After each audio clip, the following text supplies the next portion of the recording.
everyone, I'm Tegan Evans, and this is the Strega Media Network. Today we're at Marlington High School, home of the Dukes. We're excited to share with you about some amazing athletes we had the opportunity to talk to. They were all on the biggest stage down in Columbus at the famous Jesse Owens Stadium. And now let's meet these talented athletes. Hello everyone, I'm Tegan Evans with the Strega Media Network, and I'm here with Logan Satino, who was a part of the 4x800 state championship team this year. So, what was the atmosphere down at Jesse Owens like for you? The atmosphere down there is great. Definitely one of the biggest crowds I've raced in front of. The crowd was pretty hype coming down the home stretch. Just a great atmosphere down there in Jesse Owens. What did state day look like for you? There was a lot of nerves. We knew it was going to be a close race. We thought it would, and because the week before our regionals, we only won by 0.1, and we knew we had to bring our A game, and that's what we did. And then what is the support from your community and the fans? How does that feel for you guys? It's very good. We can always hear them up in the stands, and they're always cheering our names as we're up on the podium. Yeah. So it definitely, you can feel the support while you're there. And then what was the feeling like crossing the finish line for you twice, actually, and at Jesse Owens Stadium? I think the 4x8 was definitely a cooler race to cross the finish line at first. It's always cooler being out there with your teammates, your best friends. We were all really excited after that race. I mean, obviously, we were pretty confident going into that race, but there was that tiny bit of doubt. It was a close race at regionals. We went out there and we won by a good amount, by 5 seconds. So we were super pumped up about that. It's always a super awesome feeling to cross that line at first. And then I guess for the 16, it was still obviously a really good feeling. It was a bit less of a shock this year than it was for me last year. Last year I really wasn't supposed to win that, but winning it this year, I was the favorite going in, defending state champ. So still a really good feeling to defend that. You get that pressure, the relief off your back. So it was nice for sure. And I'm here with the athletic director of Marlington, Steve Miller. So tell me a little bit about these two girls' careers here. Well, these two are two of the most decorated athletes that we've ever had at Marlington. Not only are they great athletes, but they're also great students.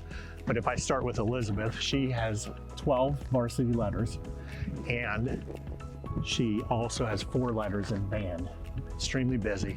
She's a 4.0 student also, which is also outstanding. She's been Player of the Year in tennis twice. She went to state in tennis, sophomore year possibly. And then she also was this year's EBC Basketball Player of the Year in girls basketball. She led us to 3 consecutive championships in girls basketball.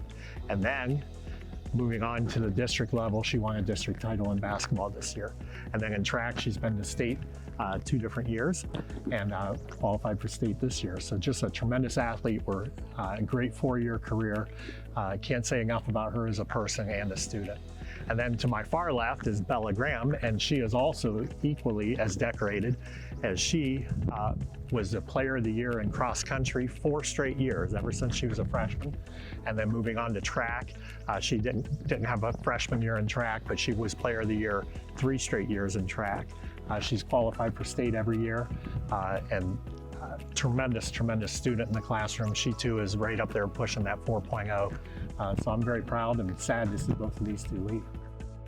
How was the support from the community? What did that feel for you? It's awesome. Like, I love Marlington, and obviously I'm really sad to leave, and I feel like there's so much support, like from Mr. Miller and all my teachers and coaches, and even like the moms on the team are like awesome, and I think like Marlington, like we definitely we have a ton of support. Now, being a 4.0 student and doing so many sports, how do you handle all of this?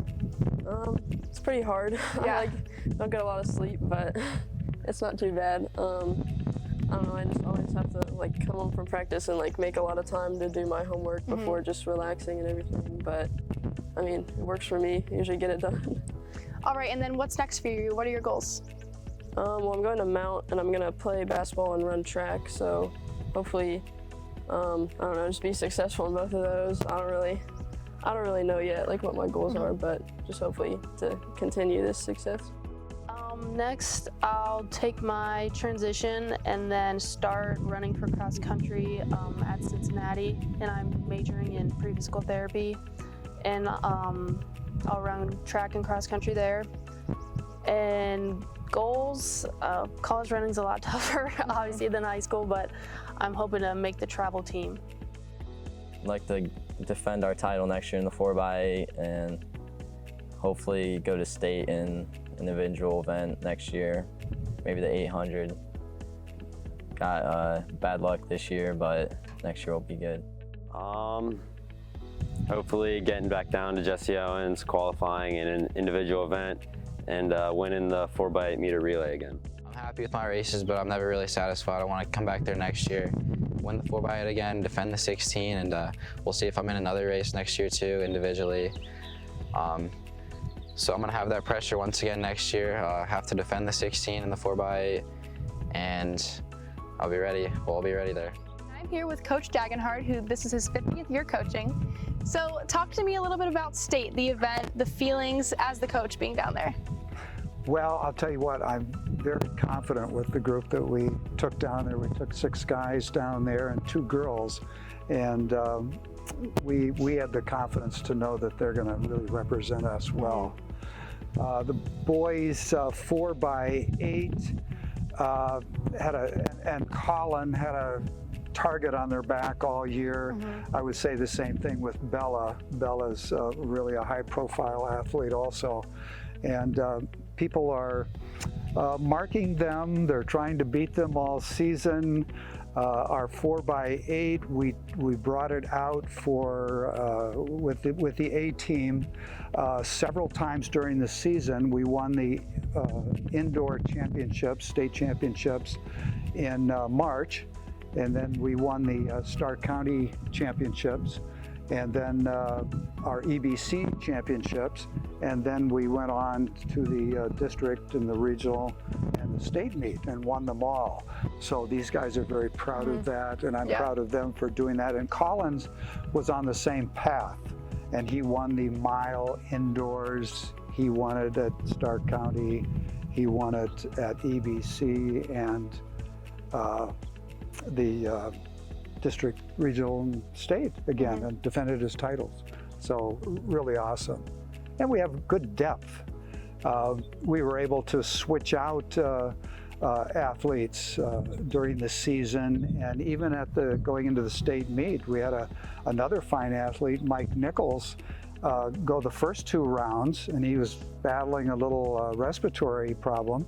So we were able to substitute him out and have him focus on the 2-mile for the state meet and bring Logan Citino in. And Logan didn't disappoint us. He did a great job adding to our depth and the quality that we had out there for the state meet. As the coach, what do you do to help prepare your athletes for a big meet like this? Well, I make them run some pretty difficult workouts, for one thing, but we try to keep the focus, and we talk, and you know, with this group here, we switch the order a few times, and we talk and try to see who's comfortable doing what. And we had Luke Ryan. I talked to him. He wanted to be the opener in this. He's just a sophomore, but he had the confidence to do that, and I felt good about that.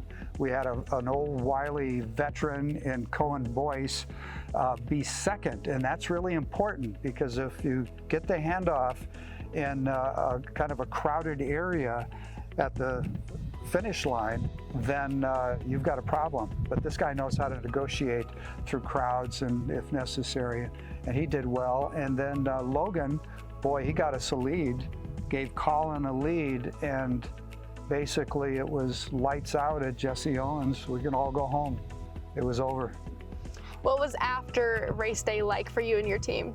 Well, these guys are pretty happy with themselves for doing that, although they had to refocus for the next day's events. Yeah. Because Colin was still involved, and we had to, you know, to keep up the focus and get back to the hotel and get our eating right and get some sleep and so forth. But very satisfied with what they did. They really stepped it up. We just wanted to express our gratitude for tuning in and taking the time to hear these amazing athletes share their stories. We hope you found their journeys inspiring and entertaining. Thank you for joining us today. Until we meet again, I'm Tegan Evans, and this is the Strega Media Network.